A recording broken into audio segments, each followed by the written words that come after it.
Hey Danny, how you doing, man? It's showtime, folks.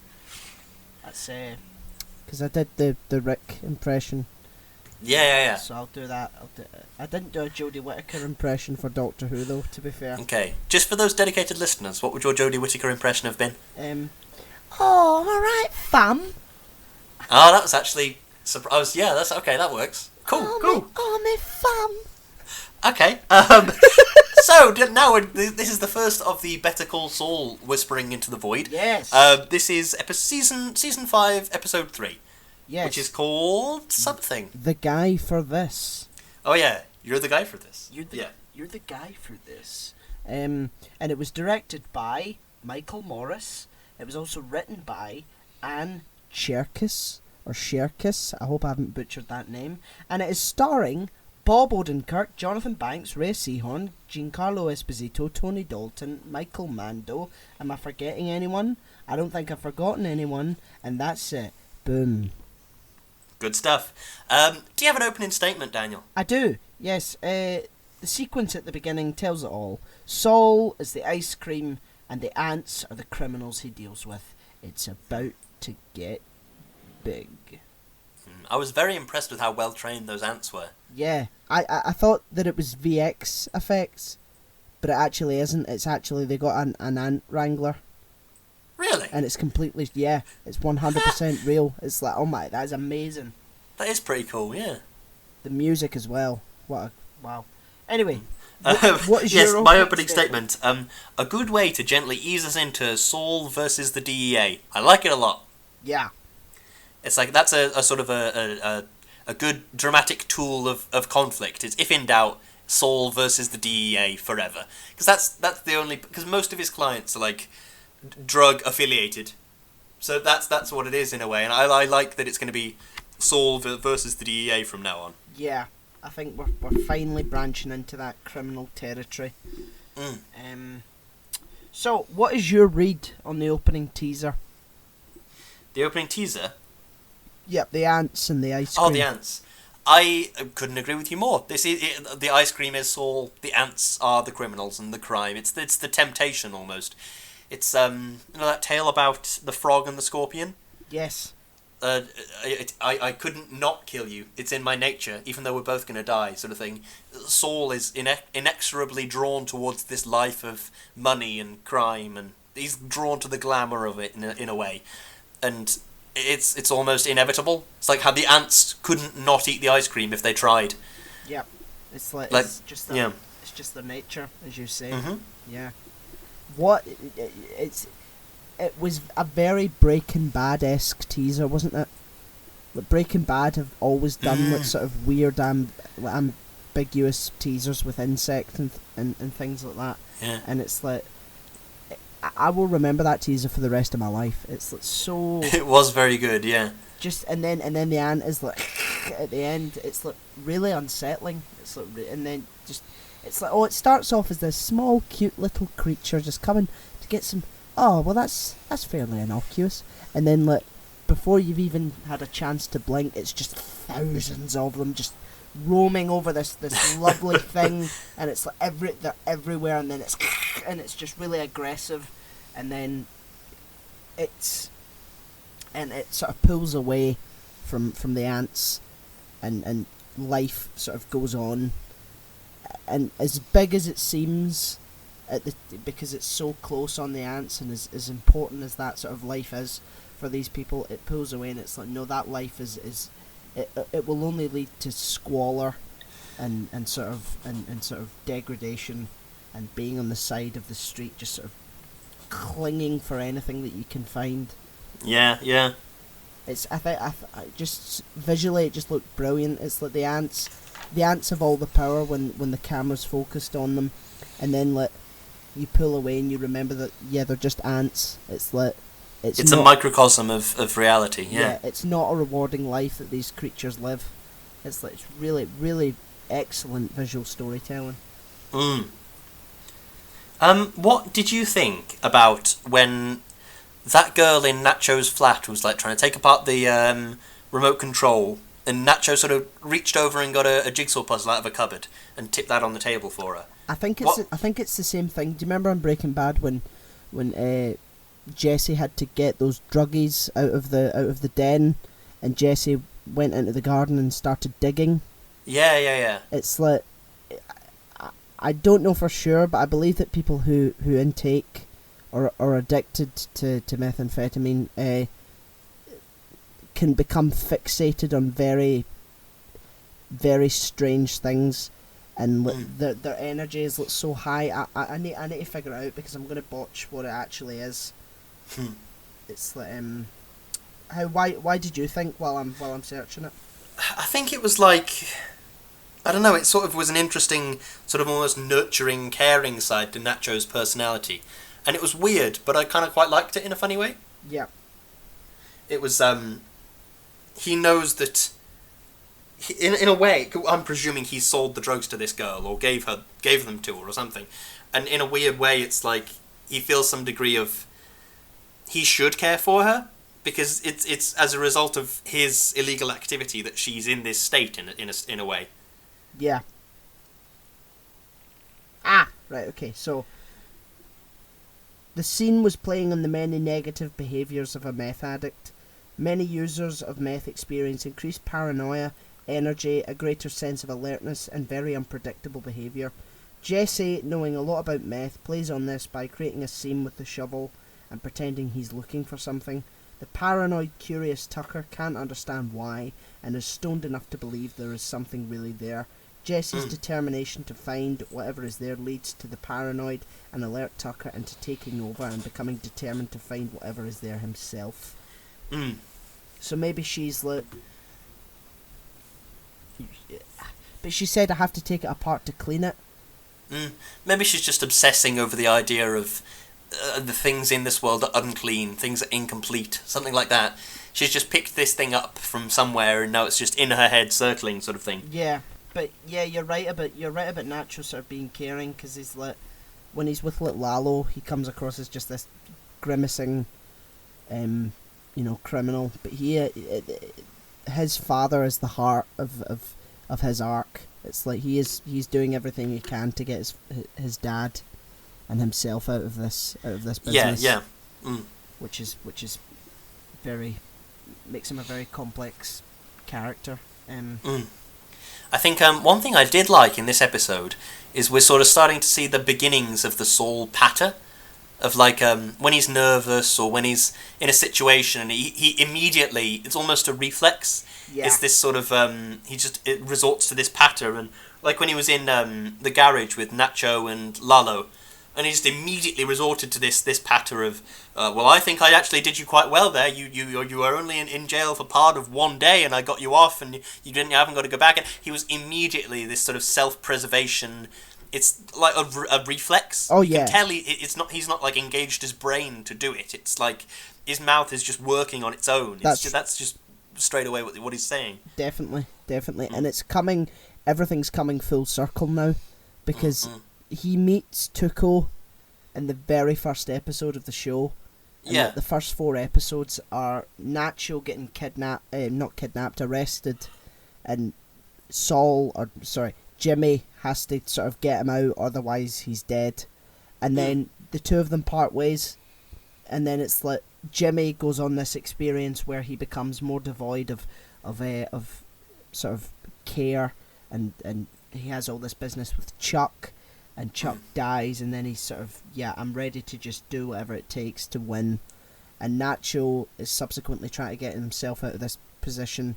He ends up working for Gus because he poisoned Hector, and it's like the both of them have went on this journey, and now it's almost like a retelling of the first episode, where everything's coming back together for the sort of big avalanche that's about to happen. Do you think in this series, or maybe not in this series, in a future series maybe, we're going to see like we talk a lot about people playing chess with other people, if that makes sense. So the complicated manoeuvring and mental gymnastics that people are doing. Do you think we're going to see Saul versus Hank chess sort of thing? I don't know. Or is Hank too stupid for that? Or is the stupidity a facade? I think that Hank went on a very interesting journey in Breaking Bad because he's a very good detective. He noticed the smallest things, but his sort of arrogance towards his brother-in-law was what prevented him from seeing Walt right in front of him. But when he was sort of demeaned and he lost his ability to move properly, and he had to sort of gain a lot of humility, and then he sort of came back, not the same person, far more sort of leveled, far more just kinder and more considerate, because he's just really arrogant at the start of the show, and it's he's a good detective, but he can't see because he doesn't have the sort of lens that Walt has. He couldn't possibly conceive of someone like Walt being so dangerous. And then when he becomes vulnerable, it's he has the ability to understand how someone so vulnerable can be so, formidable in that way. But if I remember correctly, Hank knows Saul, sort of, but only in the sense that they've dealt a few times. I don't think it's going to be this sort of antagonistic type thing. I don't think there's enough sort of backstory there in Breaking Bad for that to happen. I'd imagine that they'll have dealt a few times because he seems to recognise him in the show, but I don't know if it'll be as big as sort of mentally chess type thing. Sure. I think Hank's antagonist has always been the cartel. So if anyone's going to be an antagonist for Hank, it's going to be Lalo. Because he doesn't know anything about Gus at this point, so Gus is Maybe Fring will sort of manipulate Hank into pushing Lalo back south of the border. Yeah. Or maybe Lalo will die. In a shootout with DEA, Yeah. Because Gus only had one scene this episode. Yeah. I love Gus. Give him some more. Yeah. And the problem I had with this episode is that it's really just sort of doubling down on how our characters feel. And it didn't feel like filler because stuff did happen and it moved the plot along.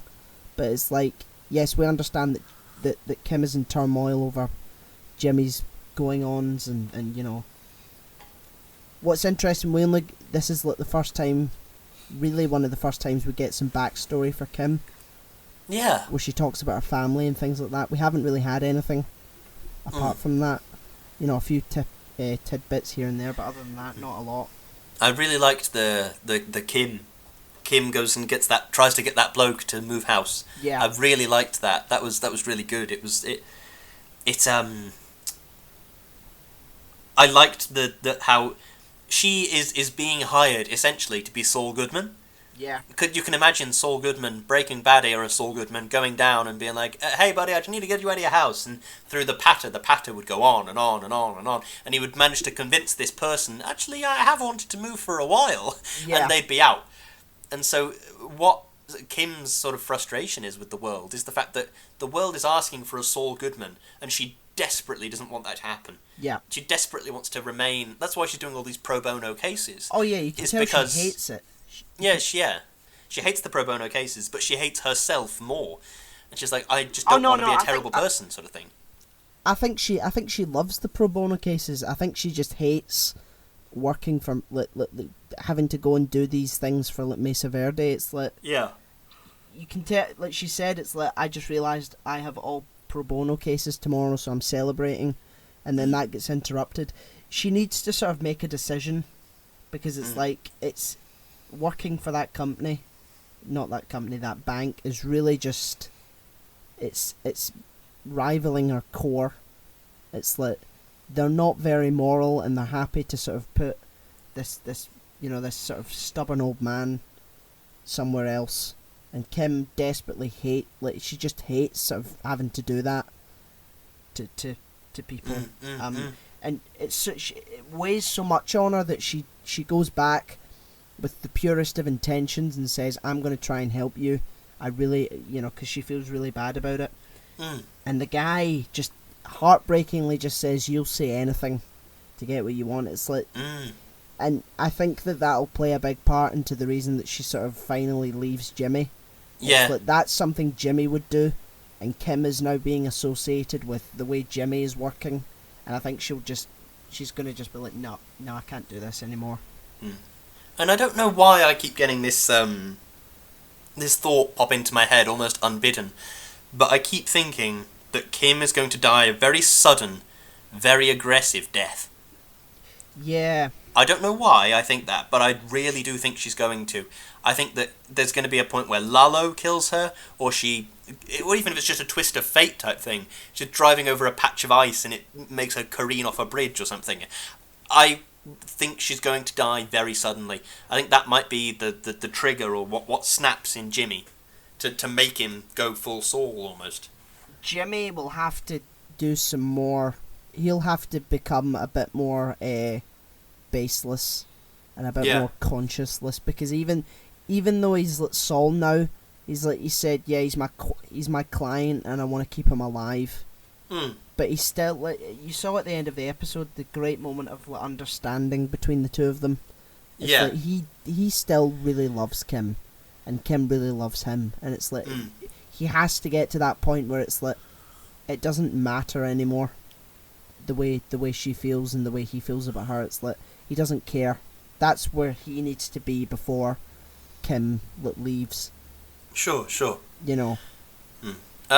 I'm asking this question now, and this might just be something I've missed from not watching the first 4 seasons, but what was Mike's problem with the postcard in the bar?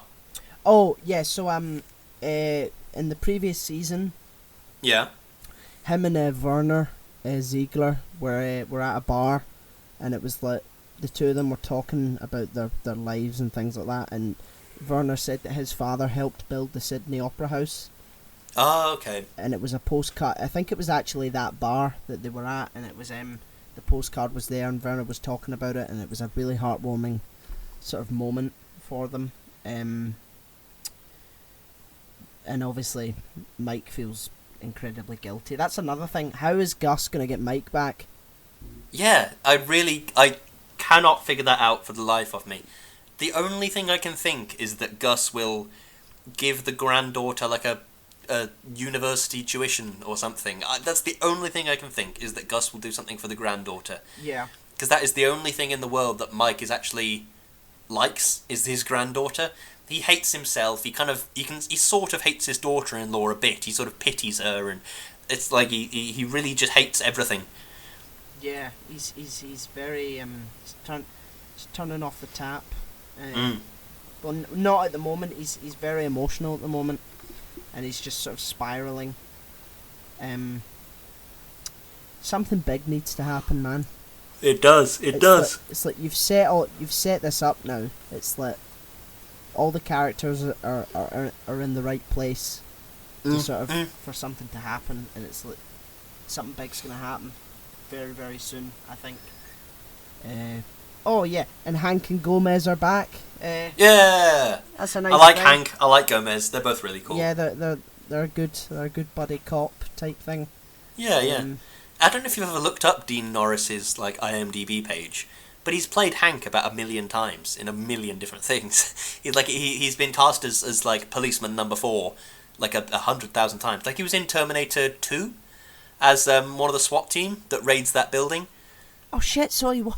Yeah, and he was I forget which of the Almighty films it was. It was Bruce Almighty or Evan Almighty. But he was a cop on the ground with like a bullhorn going, "Sir, step off the arc," or whatever.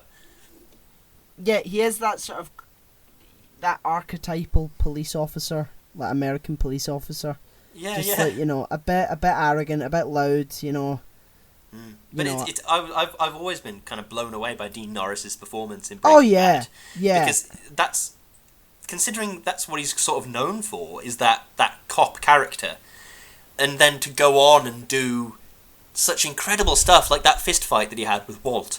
It was like kind of hugging him, kind of punching him. It was really, really brilliant stuff. And it's like at the start, even Vince Gilligan was like, when I first sort of decided the character of Hank, I didn't really think much of him. He was just sort of a brutish sort of Jack the Lad type person, and then he became a very complex man who has some very good emotional stuff.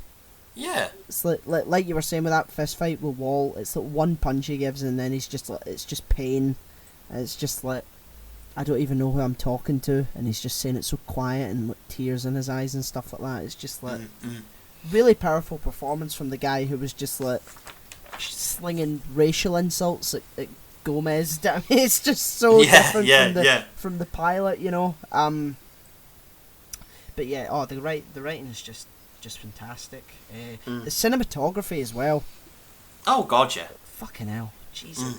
Breaking Bad and Better Call Saul have always been very creative with their shots. It's like there's some epic shots. In there. I absolutely love all that stuff of New Mexico. All like when they were cooking meth in the desert. Yeah. And it's like this gorgeous New Mexican desert, and it's like absolutely stunning. And even close-up shots of different chemical processes, and like when they're in the super lab, and it's Walter and Gale making meth, and it's like really beautiful shots of them pouring it into sheets, smashing it up, bagging it up, weighing, and it's all really beautiful stuff. My favourite sequence is when it's like the sort of advert for how Los Pollos Hermanos was came about. It's like, my brother and I created the best chicken, and it's like one taste and you'll know, and then it cuts to like meth just being it's like no, and Gus is standing there as like trucks just drive past him, and he's just very it's cinematography like that. It's just great. Oh yeah. It's absolutely stunning. I tell you what did sort of break my heart a bit. Go on. Was the scene on the balcony right at the end of the episode where they were sharing the cigarette and they were throwing beer bottles off, and like there was no dialogue in the scene. Yeah. But like so it paralleled that scene you were talking about before about they were sharing a cigarette or something, but you knew what the conversation was between them. It's like watching that scene. It's like they are so perfect for each other. Oh yeah. And it's like Jimmy McGill that practiced elder law is perfect for the person that Kim wants to be. Yeah. But you sort of just know that he's not being corrupted, he's being sort of led off this sort of righteous path, and he's just drifting away from Kim, and it's just sort of heartbreaking to watch. Yeah, it's see, I wish there was more relationships on television like Jimmy and Kim. They don't even have to say anything. And you know exactly what they're saying. Yeah. Just so well written and so well developed. And we know almost nothing about Kim. And yet she's such an amazing character. So as time goes on, I am enjoying her character more and more, yeah. Yeah, I love Kim. She's my favourite. Without a doubt. God. So, right, let's talk about the game of chess now. Between Lalo and Gus. So, Lalo's plan, if I remember it correctly, Lalo wants to disrupt Gus's money. Right. So that he is no longer protected by the cartel, and Lalo can essentially just do what he wants and get rid of him. Yeah. So, this dead drop thing with Crazy 8 I imagine that's got something to do with it. Yes, I would imagine so. Because we don't know whether those are Gus's dead drops or Lalo's dead drops. Yeah. Because if they're Gus's dead drops, then it kind of all slots into place quite nicely. Lalo has figured this out through one way or another. And thereafter, he's planning to disrupt Gus's money by taking the money before it gets to Gus. Yeah. Of taking all of his dealers put money in this one bin on 7th and 12th, or whatever, however American cities work, on this one like trash can, and he's going to take the money out, or the DEA are going to go and seize it and take it out before Gus can get it. Yeah. That would make sense. But if those are Lalo's bins, I really don't know. But I think they are Gus's, because remember that scene where it's like Nacho's telling him what Lalo is doing? And it's like Gus is like, the dead drops remain. Yes. So it's like Gus is leaving them intentionally. To sort of, I don't know, to sort of maybe say, well, Lalo doesn't know that that I know that he knows, almost. Yeah, it's to lull Lalo into a false sense of security. Yeah, and then did you he's going to see? send Mike in or something. Did you see? Was Jimmy that close to death? Or did I read that wrong? It's like Victor took out his phone and was like, and Gus is like, "What are you doing?" And Victor was like, "I'm shutting it down." And then Gus is like, "Put it away." It's like, who else knows? The lawyer. And then Victor takes out his phone. Was that like, oh yeah, okay, I'll kill him then? Oh, yeah, I don't know. I presumed that was he was going to mobilise some of Gus's people to take out the dead drops. Yeah, that's what I thought. And then I was like, well, maybe that would have been even more interesting if it was just like, yeah, we'll take out the lawyer immediately. It's like Jimmy was like that close to death. But now that I'm thinking about it, it probably makes more sense that it was the dead drops. So Gus, oh god, how is Gus gonna get rid of Lalo? How would you do? If you were Gus, what would you do? I think the first thing you have to do is, we're presuming that Gus is concerned about like the consigliere guy who came down to arbitrate the argument between them. Yeah. If we're presuming there's some kind of higher up boss man, was it Don Eladio or something? Yeah, that's right. The one who sits by the pool. That's Eladio. Yeah. So if we're presuming that Gus still answers to Don Eladio in Breaking Bad, yeah, then we first need to discredit Lalo to Don Eladio. We need to make Lalo appear crazy or unreliable or a loose end sort of thing, and then go to him and say, look, Lalo's been being dead weird recently, and I let me know if I'm crossing a line here, but I think I can send some of my guys round and take him out if you want, but like, he's really been super weird recently. I think he might blow our whole operation. Yeah. And while doing that, you need to sort of also be a better meth dealer than Lalo is. Yeah, that's true. And then at the same time, it's like Lalo's trying to take out your side of it with these dead drop. So Gus is going to let the money go then? Why? Well, I suppose it might just be a drop in the ocean compared to how much money he has. Maybe Lalo only knew about certain dead drops, 3 dead drops of 50 or whatever. Do you know what I mean? It might only be a drop in the ocean. Well, maybe. Well, how would he know that though? Yeah, well, yeah. Did he just sort of survey it and just sort of tail his guys and things like that?